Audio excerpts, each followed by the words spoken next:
Ingat-ingat ya, hidup itu nanti kalian akan ketemu macam-macam pilihan. Pilihlah yang benar dan baik. Kadang-kadang yang tidak benar dan tidak baik itu lebih menggoda, lebih menguntungkan, lebih menyenangkan. Tapi yakinlah, ketika kamu salah milih, kebahagiaan hidupmu akan menjauh. Dirimu sendiri tidak bisa ditipu. Kamu patuh pada hukum itu karena memang kamu sadar di baliknya ada norma tata tertib hidup bersama atau sekedar takut. Jadi kalau dasarnya hukum masih belum kelihatan dalamnya. Karena kadang-kadang ada orang itu trik, kelihatan patuh sekali, tapi begitu tidak ada yang ngawasi ya dia kurang ajarnya kelihatan.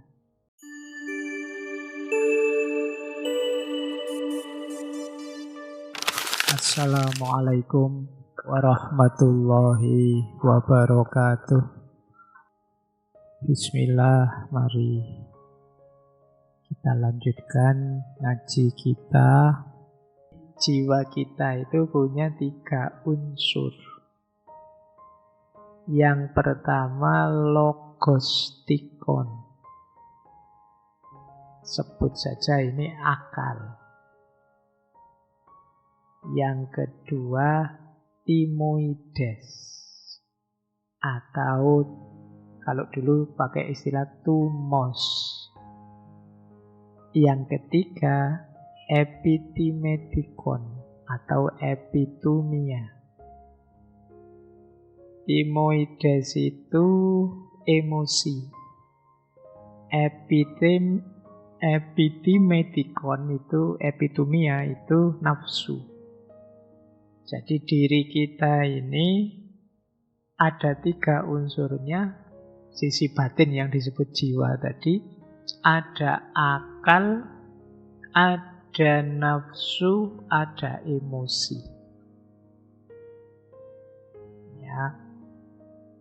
Jadi yang akal digambarkan kalau pakai kereta kuda, akal itu yang mengendarai, dia harus mimpin, dia yang harus mengarahkan. Apa yang diarahkan? Kuda putih dan kuda hitam. Kuda putih mewakili emosi, kuda yang hitam mewakili nafsu. Ini kalau tidak dipimpin, tidak dikendalikan oleh akal, hidup ini bisa bahaya. Nah, tapi malam hari ini kita membahas 3 ini ya, 3 bagian jiwa. Logostikon, timoides, dan epitimedikon. Akal, emosi, nafsu. Ini mirip dulu waktu kita belajar filsafat Jawa. Atau juga belajar filsafat Islam. Diri kita ini kan yang paling luar namanya jasad. Kemudian sisi batin ada akal, ada nafas, ada qalb. Akal, nafas, qalb itu 3 ini yang dibahas oleh Plato. Nanti yang paling dalam namanya ruh kalau dalam Islam. Cuma di Plato tidak disebut itu. Di Plato fokus pada jiwa yang bisa kita kendalikan, bukan yang paling hakiki yang namanya ruh. Orang Jawa kan nanti ada rogo, ada cipto, ada rasa. Masih ingat kemarin ngaji guru sejati. Kemudian yang paling dalam sukmo.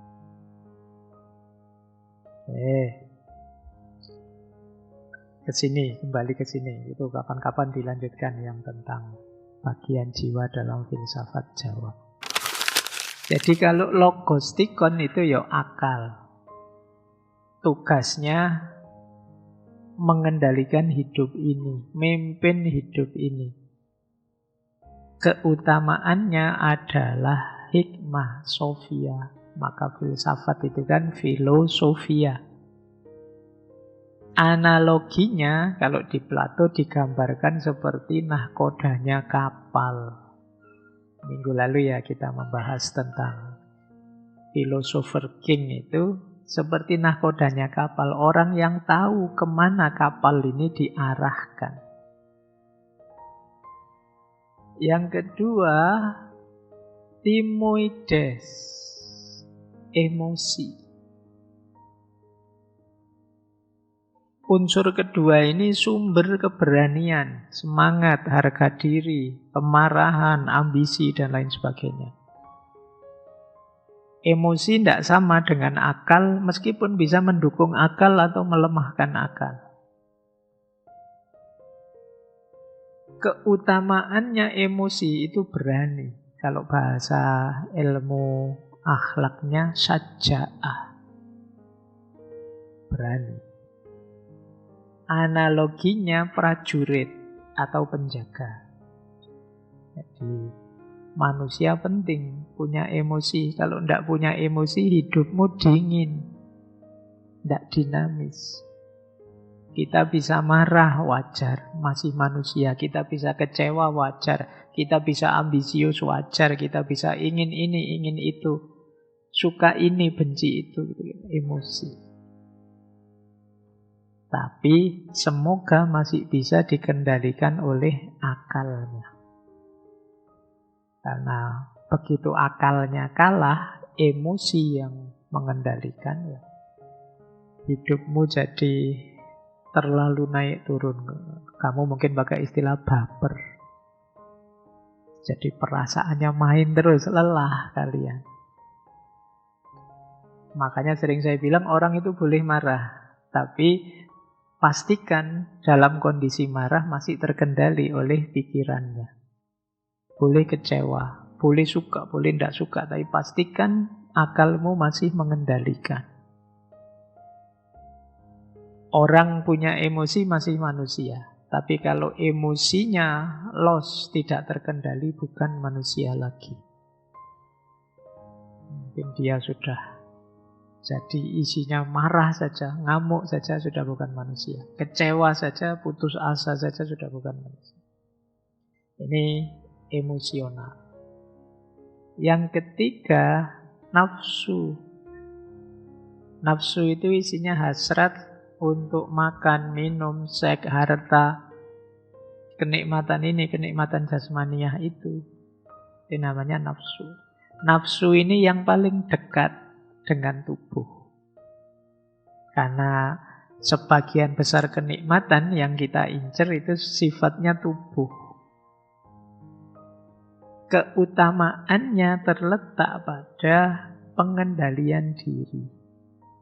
Sofrosine. Itu kalau bahasa Arabnya dalam ilmu akhlak namanya iffah.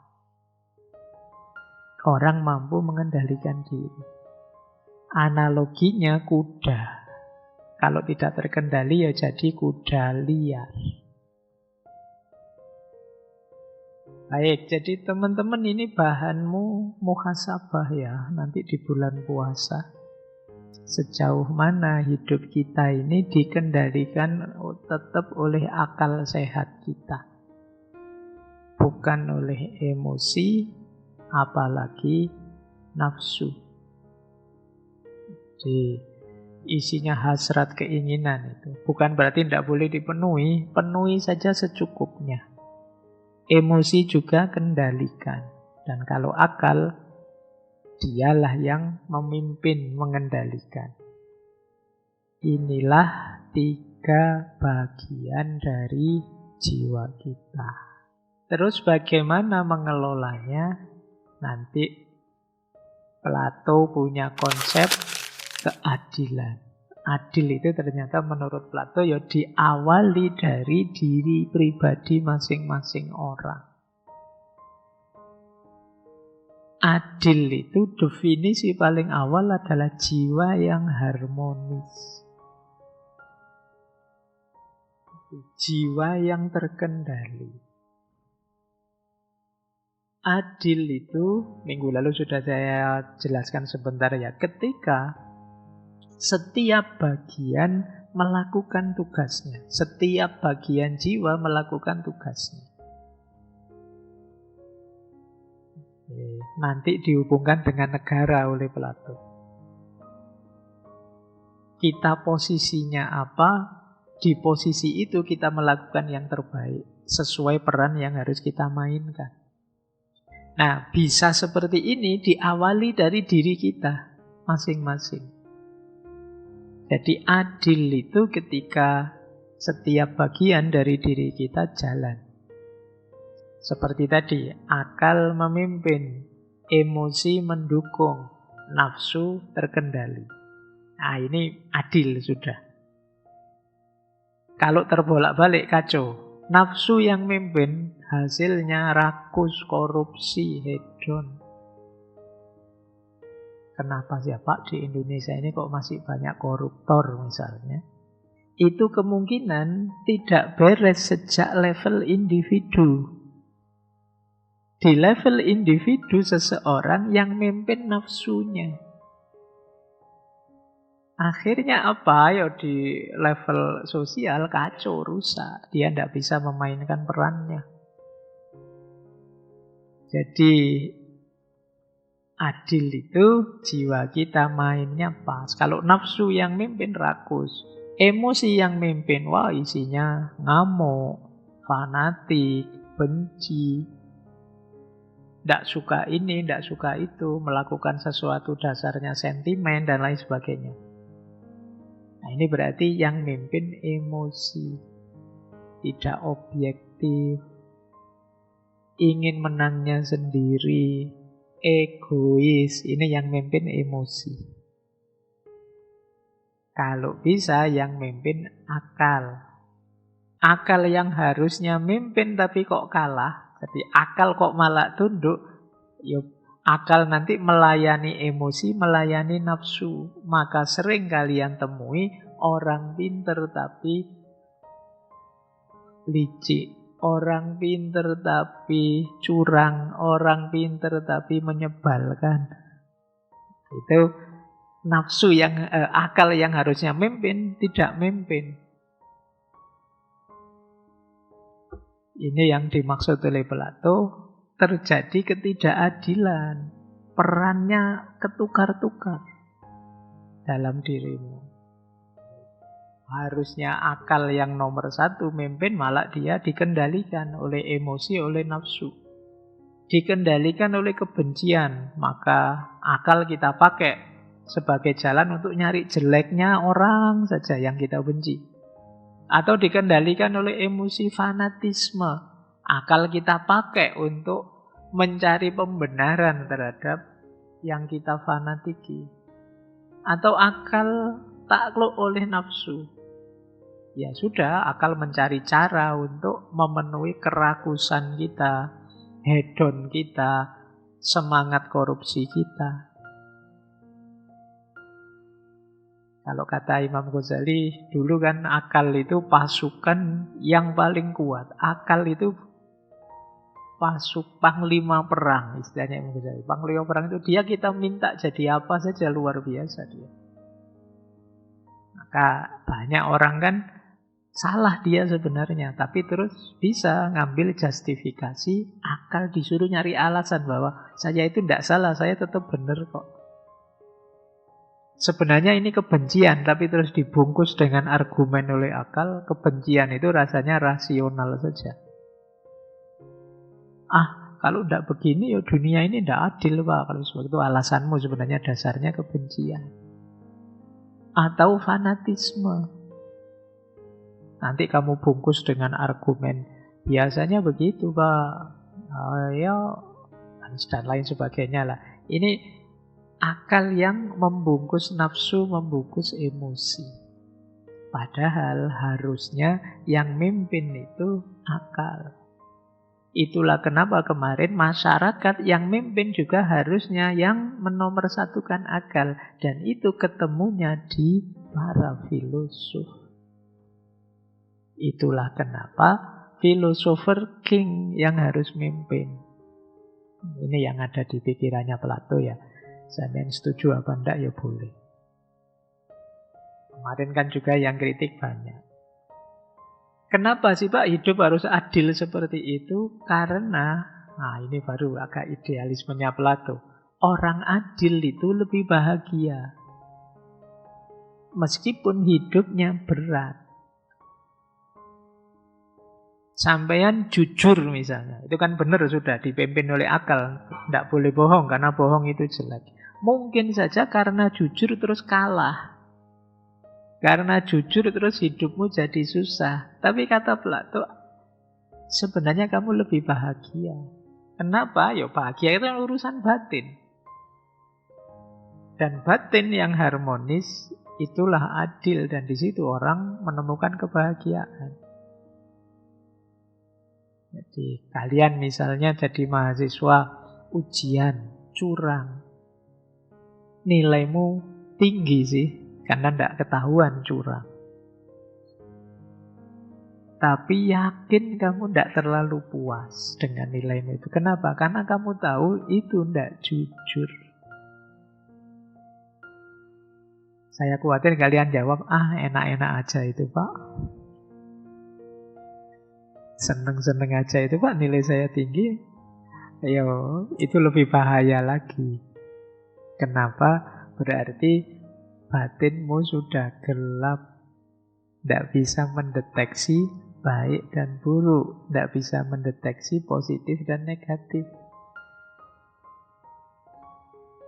Itu lebih, kedepannya lebih mengkhawatirkan. Kalau kata Imam Ghazali, kalau masih kolbun marid, itu masih bisalah disembuhkan. Tapi kalau sudah kolbun mayit, hati yang sudah mati, itu susahnya luar biasa.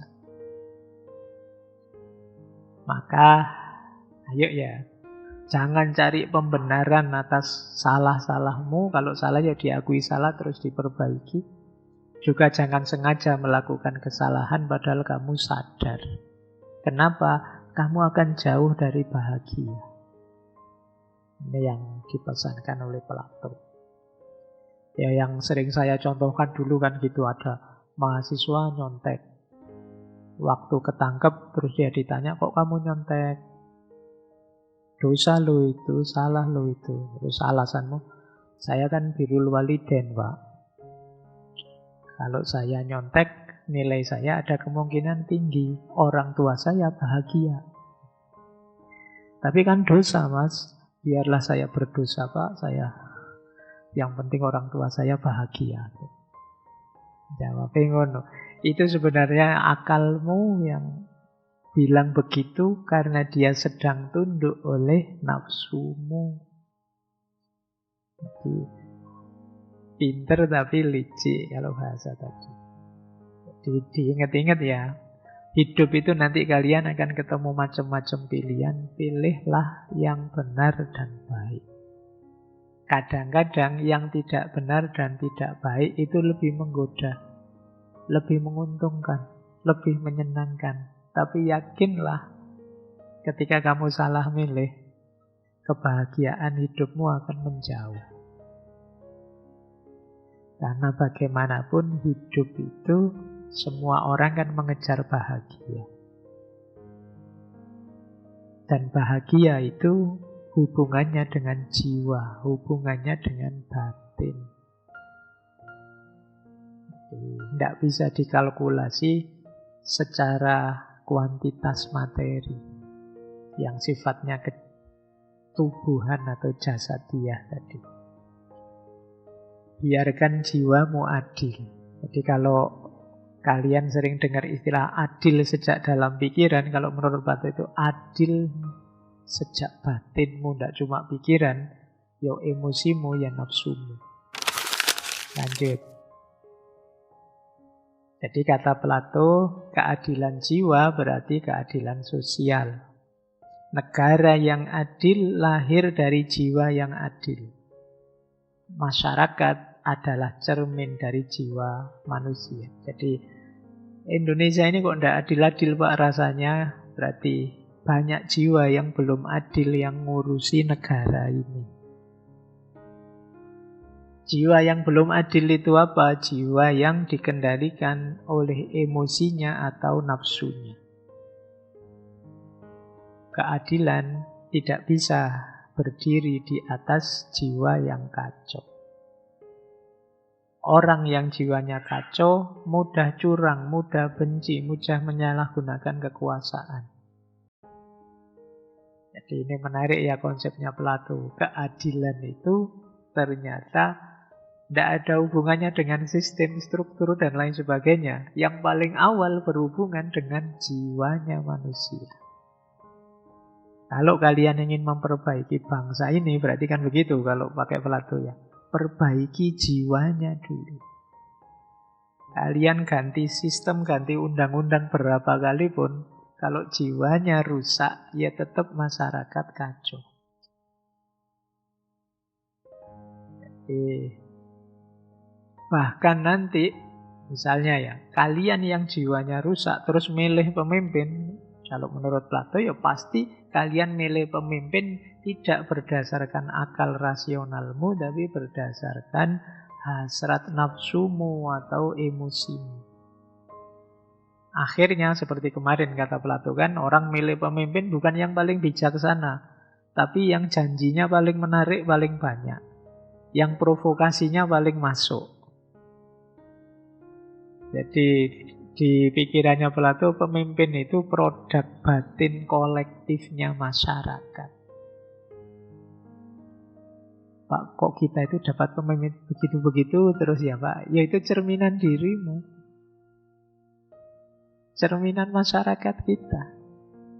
Apalagi sistemnya demokrasi, pemimpin itu kan dari kita. Berarti kalau kalian merasa salah pilih terus, kalau menurut Plato berarti jalannya apa? Perbaiki dulu kualitas jiwamu. Biar tidak mudah tertipu oleh emosimu, tidak mudah hanyut oleh nafsumu, tapi selalu terkendali oleh akal pikiranmu. Kenapa bukan hukum? Bahkan seperti kemarin ada kritik ya dari Aristoteles, muridnya.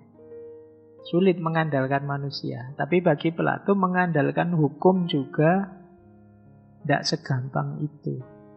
Plato tidak anti hukum, tapi dia realistis. Hukum itu ngatur perilaku, sementara jiwa itu ngatur niat hakiki kita. Orang yang jiwanya rusak, ya dia akan patuh sih mungkin pada hukum, tapi karena takut. Orang seperti ini nanti kalau ada celah ya dia akan melanggar. Tapi kalau orang jiwanya adil, dia tetap melakukan yang benar meskipun tidak ada yang ngawasi. Contoh sederhana, kalian misalnya nanti pulang jam 11 malam misalnya. Jalan sudah sepi, tiba-tiba lampunya merah. Ayo, kalian bablas apa berhenti? Nah, yo. Ya wis ndak tahu lah nanti ya akalmu ya pinter golek alasan itu ya. Tapi dirimu sendiri tidak bisa ditipu. Kamu patuh pada hukum itu karena memang kamu sadar di baliknya ada norma tata tertib hidup bersama atau sekedar takut. Jadi kalau dasarnya hukum masih belum kelihatan dalamnya. Karena kadang-kadang ada orang itu trik, kelihatan patuh sekali, tapi begitu tidak ada yang ngawasi ya dia kurang ajarnya kelihatan. Nah, ini maka ya sih hukum bisa bermain, tapi tetap kuncinya di orangnya. Jadi kata Plato, korupsi itu pertama-tama bukan masalah sistem, tapi ya masalah orang. Sistem secanggih apapun, mungkin teman-teman yang sudah kerja, sudah PNS, sudah ikut kantor ini, kantor itu, ada banyak sekali lembaga-lembaga pengawasan, sistem-sistem ngawasi. Tapi ya toh ya iso wae orang nyari bobolannya. Jadi Kalau hanya mengandalkan aturan sistem, tapi manusianya rusak, manusia itu iso wae nyari alasan. Bisa saja nyari celah, nyari peluang. Sebaik apapun sistem akan rusak kalau jiwanya rakus. Kalau manusianya tidak jujur, jiwanya tidak tertata. Maka solusi jangka panjang tidak hanya sistem, tidak hanya pengawasan, tapi ngurusi jiwa. Maka yang penting adalah pendidikan jiwa. Saya lanjutkan. Apa tujuannya pendidikan jiwa? Ini mungkin untuk teman-teman ya yang kuliah jurusan pendidikan. Tujuan pendidikan jiwa itu tentu saja menata jiwa. Pertanyaan utamanya bukan saya nanti jadi apa, tapi jiwaku seperti apa nanti.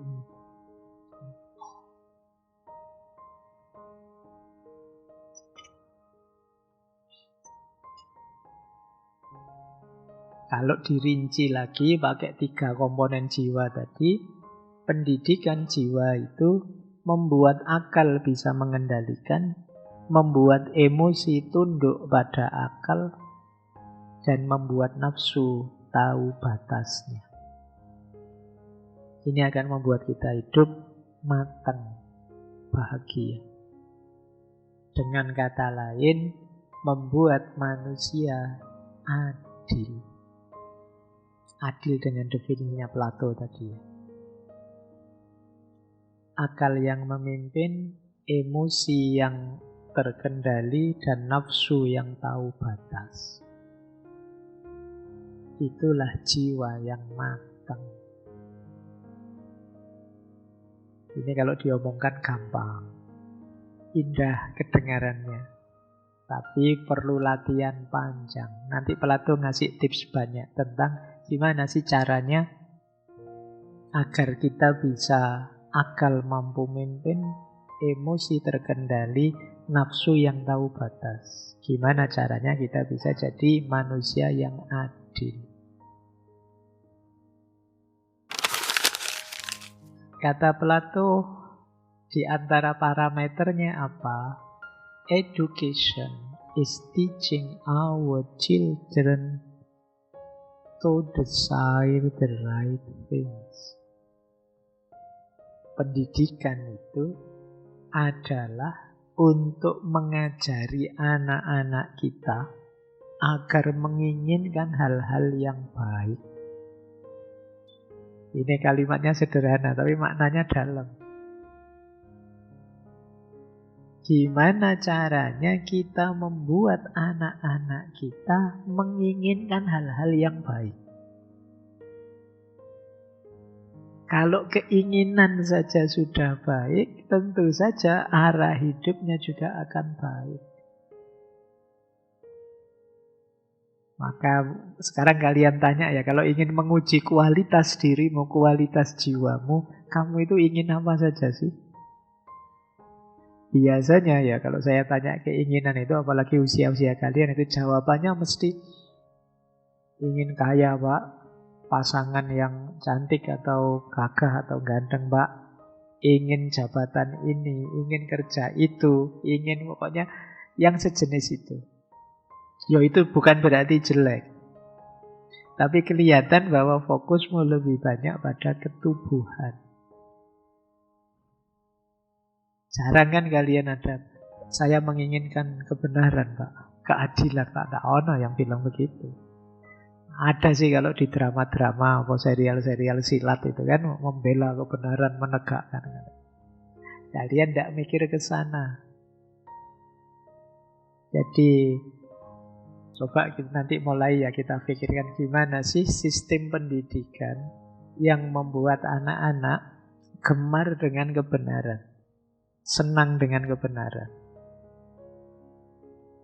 Silakan kalian mendiskusikan ini, khususnya teman-teman dari pendidikan ya. Semoga ini nanti tidak jadi kurikulum baru. Kasihan kurikulumnya baru ganti. Kita sering ganti kurikulum kalau dapat pikiran baru terus cepat-cepat ingin ganti kurikulum. Baik, seperti apa sih pendidikan yang membuat anak-anak kita menginginkan hal-hal baik, kata Plato. Yang pertama, pendidikan itu, pendidikan jiwa khususnya, bukan mengisi, tapi mengarahkan. Jiwa itu kan tadi ya, yang dikonsumsi itu kan kebenaran sebenarnya. Tapi Plato itu punya teori, namanya teori idea. Jiwa kita itu sebenarnya sudah kenal dengan kebenaran sejak kita belum lahir. Ini menarik ya, nanti di tradisi spiritual tertentu itu mungkin nanti ada pandangan bahwa tubuh dan jiwa itu dua hal yang separate, berbeda. Jiwa ada lebih dulu kemudian menempati tubuh. Nah, sebelum jiwa kita menempati tubuh itu dia sudah kenal apa itu keadilan, apa itu kebaikan, apa itu kebenaran. Dia sudah kenal. Itulah kenapa, ya ini indikasinya ya. Jiwa kita itu kan kalau dengan yang adil, yang benar, yang indah itu dia kerasan. Kenapa? Dia sudah kenal kok. Mungkin kita ada pikiran jahat, tapi begitu melihat ketidakadilan itu kan kita tidak rela, tidak srek.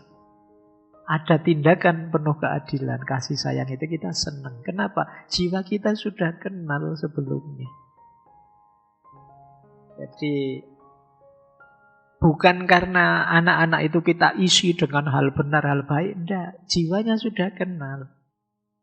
Maka teori ideanya Plato itu mengajarkan kebenaran pada anak-anak itu sebenarnya membuat mereka ingat kembali, bukan mengisi. Diingatkan, itu kayak di kita kalau dalam agama, ingat fitrahmu loh. Ayo kembali ke fitrah, Idul Fitri itu membuat kita ingat kembali bahwa hakikat diri kita itu. Ini loh yang benar, itu yang keliru, ini yang adil, itu yang tidak adil. Kita sudah kenal itu. Cuma mungkin tertutupi, terdistraksi oleh macam-macam. Pendidikan itu menyadarkan kembali, mengarahkan kembali. Ini seperti minggu kedua ketika kita belajar alegori gua. Sebagian besar kita itu sebenarnya bukan karena tidak pinter, tidak tahu kebenaran itu. Cuma karena kepala kita selalu diarahkan ke satu layar yang itu hanya bayangan. Sehingga kita tidak mengenali kebenaran itu. Pendidikan itu menggeser wajah kita ini loh. Biar lihat itu loh yang benar, itu loh yang sejati. Terus kita mesti akan langsung paham, langsung kenal. Jadi pendidikan itu membalik arah pandangan jiwa kita menuju kebenaran. Jadi tidak mengisi tapi mengarahkan. Dalam diri anak-anak kita, para pembelajar ini, mereka sudah punya potensi, kalau dalam bahasa agama, sudah punya fitrah pada kebenaran-kebenaran yang mau kita sampaikan. Tinggal kita sadarkan. Mari kita arahkan pandangan mereka ke arah yang benar, sehingga mereka langsung bisa menangkap. Ini kalau dalam Islam, bedanya antara taklim dan tarbiyah. Taklim itu ngajari, ngisi, menginputkan. Kalau tarbiyah itu ngomong, mengaktualkan potensinya. Di Plato lebih ke tarbiyah, ngomong.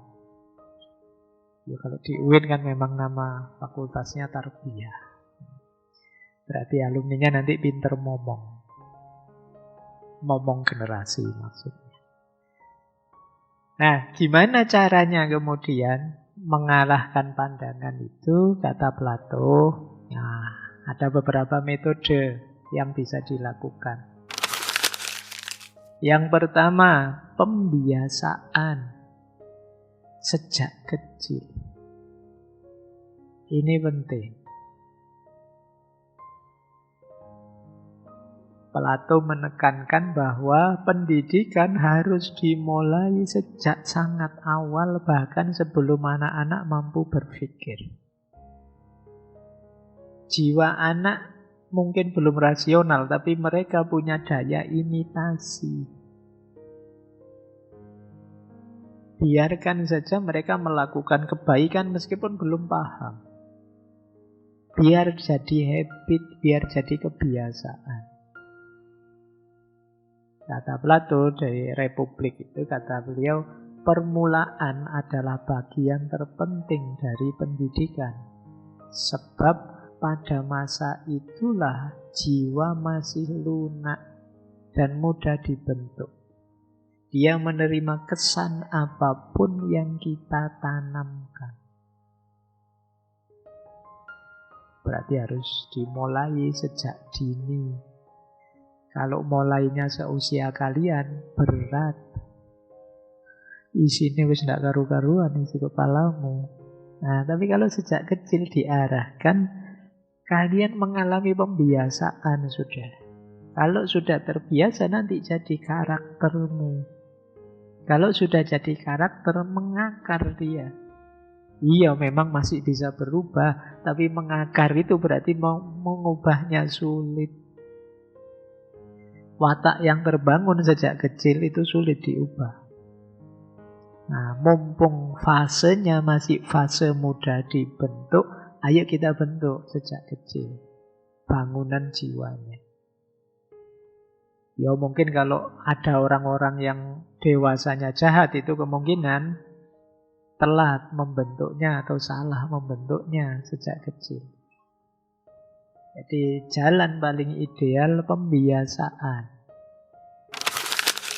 Yang kedua, kata Plato, lingkungan yang sesuai. Plato itu serius ingin kita senantiasa mengawasi apa yang didengar, apa yang dilihat oleh anak-anak. Plato itu terkenal, beliau menolak kalau ada kisah dewa-dewa kok licik, kejam, saling menipu. Apalagi diceritakan, didongengkan. Kenapa? Masuk ke anak-anak. Kalau di Yunani kan ada itu cerita-cerita bagaimana Zeus menipu dewa lain. Itu kan cerita dewa-dewa. Jadi dewa ini menipu dewa itu, nanti ada Kronos yang makan anak-anaknya. Itu kan kalau di Yunani ya. Kalau di kita mungkin banyak juga dongeng-dongeng yang ini hati-hati loh, bisa membentuk jiwa anak-anak kita. Kalau saya membayangkan dulu zaman kita kecil, zaman saya kecil, tidak tahu generasimu ya, ada dongeng kancil nyolong timun. Saya mikir, apa jangan-jangan gara-gara itu ya kita hari ini banyak koruptor-koruptor itu. Dongengannya kok kancil nyolong timun. Kancil itu pinter luar biasa, tapi kadang-kadang licik. Hewan-hewan lain jadi korbannya semua. Itu kalau versinya Plato, enggak deh. Hati-hati ya dengan dongeng-dongeng yang kita berikan pada anak-anak kita. Saya enggak tahu budaya dongeng ini masih ada enggak di kalian ya. Masa kecilmu pernah enggak didongengi oleh bapak ibumu sebelum tidur? Kalau belum, nanti tradisikan mulai di kalian ya. Anak-anakmu sebelum tidur ajak ngobrol. Jangan pegang HP. Dongengi dia. Pak susah pak, ndak hafal dongeng-dongeng, baca. Selain membangun kedekatan emosional, juga seperti misinya Plato ini. Kita menciptakan lingkungan, memasukkan hal-hal yang penting untuk dirinya. Jadi jangan dikira lingkungan itu netral.